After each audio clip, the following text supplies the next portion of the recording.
Okay, stop. Before you scroll past this, I need you to think about something for just a second. Imagine you have never seen the ocean in your life. You've only ever known forests, grasslands, rivers, and then one day, walking over a hill, you come face to face with something so enormous, so loud, so restless, and so completely without end that your brain has absolutely no category for it, no word for it, no explanation, nothing.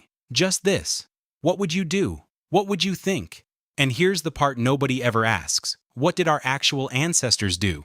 Because that moment happened. It happened to real human beings, hundreds of thousands of years ago, and the story of how they reacted, what they felt, what they invented, what they feared, and what they eventually conquered is one of the most extraordinary chapters in all of human history, and almost nobody talks about it. Today we're going back, way back, before boats, before maps, before any written language at all. We're going to find out exactly what the ocean meant to the first humans who ever laid eyes on it. And I promise you, it is not what you expect.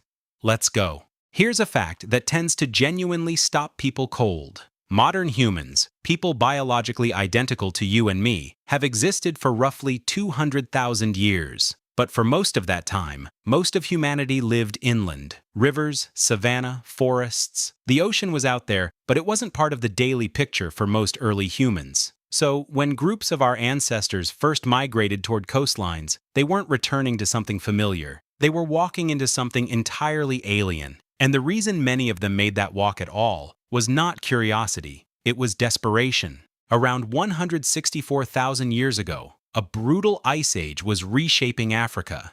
The interior of the continent was becoming cold, dry, and increasingly impossible to survive in. Populations were shrinking, resources were disappearing, and some groups of Homo sapiens, facing extinction, began moving toward the edges, specifically toward the southern coast of South Africa. We know this because of a site called Pinnacle Point, near what is now Mossel Bay. And what archaeologists found there changes everything we thought we knew about the first human relationship with the sea. The caves at Pinnacle Point are a World Heritage Site today, and what they contain is staggering. Evidence of continuous human occupation going back 164,000 years. Shell middens, massive piles of discarded mussel, limpet, and sea snail shells, proving that these early humans weren't just passing through, they were harvesting the ocean systematically. They understood the tides well enough to know when and where shellfish would be accessible. They were, by any definition, using the sea as a food source. Now, think about what that means. These were people who had never grown up near an ocean. Their parents hadn't. Their grandparents hadn't. And yet, faced with starvation, they looked at this giant, roaring, salty, unfamiliar body of water and somehow figured out that there was food inside it. That is not a small cognitive leap. That is one of the most remarkable acts of problem-solving in human prehistory. Shellfish, by the way, are loaded with omega-3 fatty acids, the exact nutrients most linked to brain development. Some researchers believe this coastal diet may have actually fueled a leap in human cognitive complexity. The ocean didn't just save these people, it may have helped make us smarter. But here's the thing, these early humans weren't sailing. They weren't building boats. They were standing on the shore, wading in the shallows, picking shellfish off rocks at low tide. The open ocean was still something else entirely. Something that, for a very long time, belonged to a completely different category in the human imagination.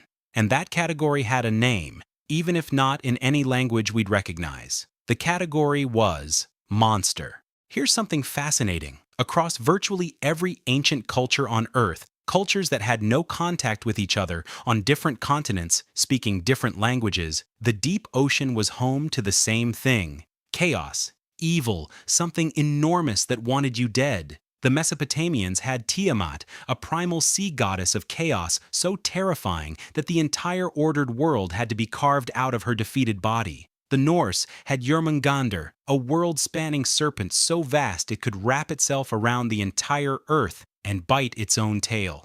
The ancient Hebrews had Leviathan, a sea dragon whose very existence represented the limits of human control.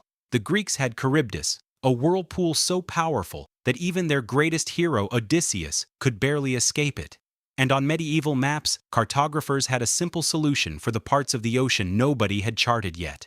They drew monsters there. Here be dragons. None of this is coincidence. All of it is a window into how the human brain processed something it genuinely could not understand. The ocean was the only thing our ancestors encountered that was bigger than them, louder than them, and completely indifferent to their existence. Every other predator you could run from, fight, or outwit. The ocean you couldn't threaten back. You couldn't negotiate with a wave. And so ancient humans did what human beings always do with things they cannot control. They gave it a face, a will, a personality, and a very bad temper. These weren't superstitions. They were coping mechanisms. And they worked in the sense that they kept people cautious near water that could genuinely kill them.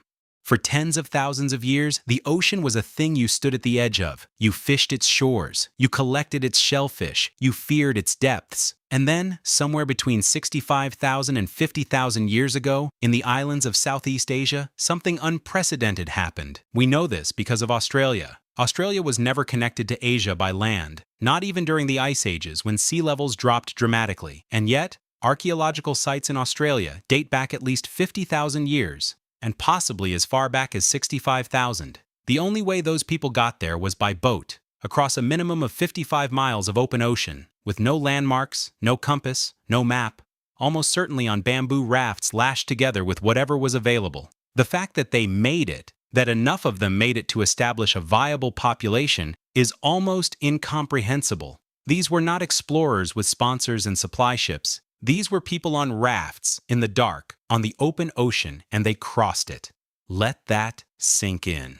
What pushed them? We don't know exactly. Maybe population pressure, maybe following food, maybe, and this is the part that tends to give archaeologists pause, maybe something closer to curiosity. The same impulse that made humans at Pinnacle Point wade into unfamiliar water looking for something to eat. The same impulse that makes a species look at a horizon and wonder what's on the other side. 3 things.